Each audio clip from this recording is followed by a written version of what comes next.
Anong ang grade mo na? 8 po. Ilang taon ka na ngayon? 13 po. Hindi ka ba nahihirapan sa pag-aaral mo? Nahirapan po. Saan ka nahihirapan?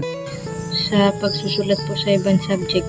Bakit ka nahihirapan sa pagsusulat sa ibang subject? Hindi po ako kasali dun sa mga GC po ng aming teacher. Bakit hindi ka kasali? Wala pong cellphone. E di paano yan? Hindi ka nakakasabay. Hindi po. E kamusta yung mga grade mo? Puro po palakot. Puro palakol. Lahat ba ng subject mo palakol yung grade mo? Hindi po. Ilan ang palakol? 5 po. Ano sana ang grade ang gusto mo?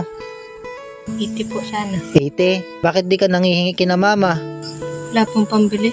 Meron ako dito Christian na 2,000. Meron din ako dalang ditong cellphone. Tatanungin kita anong gusto mo, bigyan kita ng 2,000. Gusto mo ng cellphone?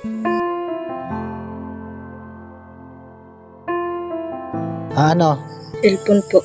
Cellphone ang pinili mo, di yan ang ibibigay ko sa'yo. Ngayon ka lang ba magkakaroon ng cellphone? Opo.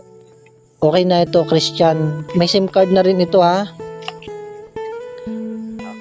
Ayun. Oh.